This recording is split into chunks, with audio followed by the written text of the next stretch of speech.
Olá, seja bem-vindo a mais uma videoaula da nossa série, Dicas de redação importantíssimas para você. Eu sou a professora Tamires Monteiro e vou estar te acompanhando nesse percurso de aprendizagem.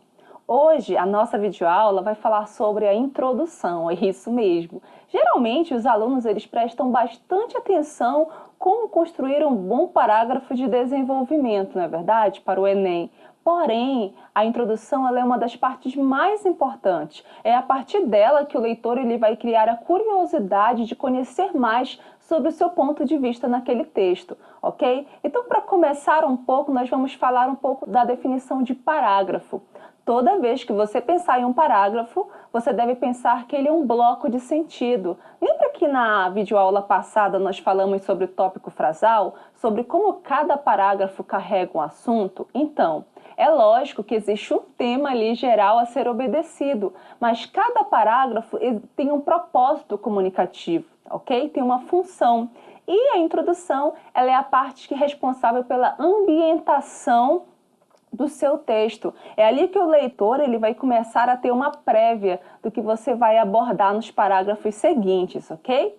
Então, para que você não esqueça, dois elementos essenciais no estudo da introdução é a contextualização e a tese. A contextualização, ela é a forma dinâmica de você colocar aquele assunto ali. Você pode fazer uma contextualização por definição, dados numéricos, comparação, que nós vamos ver daqui a pouco, ok? Então, você pode apresentar aquele assunto de uma forma dinâmica. E a tese, ela é o seu ponto de vista, é a sua abordagem que você vai dar ali.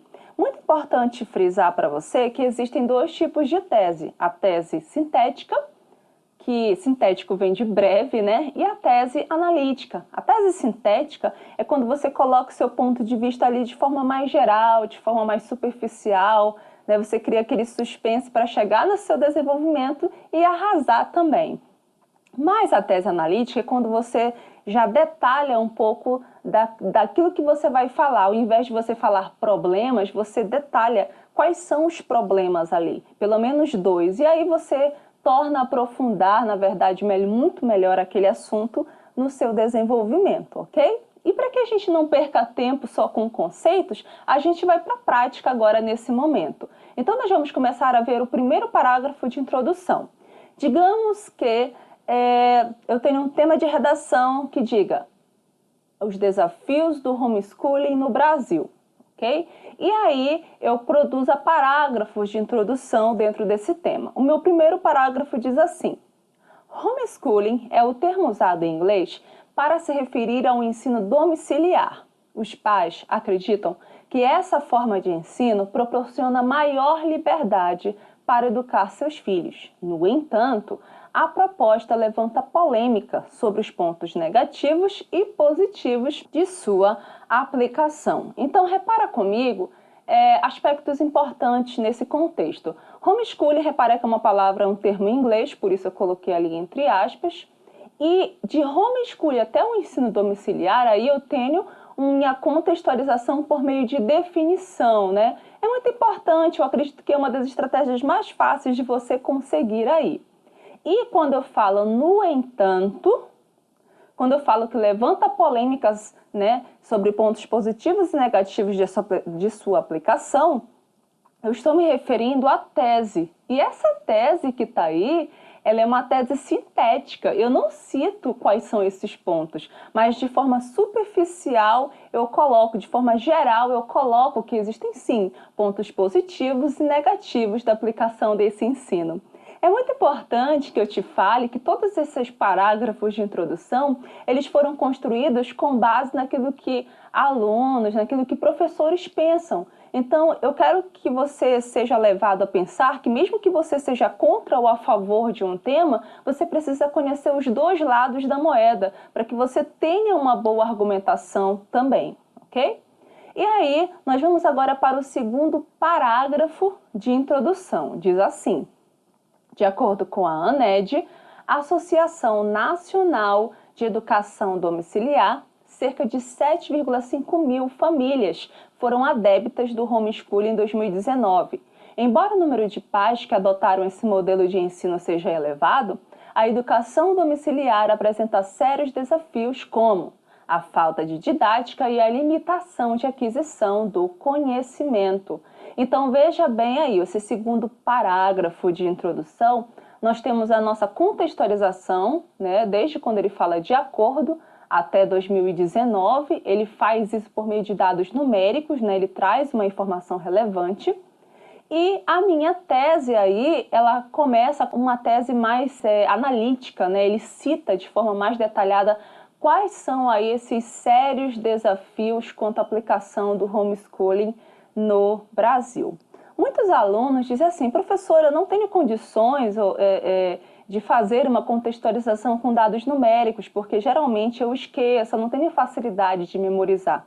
Mas eu acredito que existem dados que você pode começar a criar o hábito de anotar. Você tem um caderno de anotações? Pega esse caderno, anota dados que possam ser usados de acordo com temas importantes e mais discutidos esse ano pela sociedade. E aí você vai criar aquele hábito de pensar e de memorizar. Quando você for escrever um texto, você vai já ter memorizado na sua mente aquele dado importante, ok? Outra coisa importante, use dados que realmente vão fortalecer ou vão fomentar uma argumentação no seu texto. Não use dados desnecessários e nem sites e nem informações desconhecidas. Tente apoiar a sua futura argumentação em cima de fontes mais conhecidas e relevantes, ok? Então agora nós vamos para o último parágrafo de introdução. Diz assim: o homeschooling, ao ser comparado com outros tipos de educação domiciliar, se difere por negar o envolvimento do Estado na educação de crianças. Logo, diferente do reforço escolar, por exemplo, o ensino domiciliar exclui a fiscalização sobre conteúdos básicos ministrados na escola, apresentando problemas em sua realização. Ou seja, a nossa contextualização aí, né, de homeschooling até a educação de crianças, por exemplo, ela é uma comparação desse tipo de ensino com o reforço escolar, ok?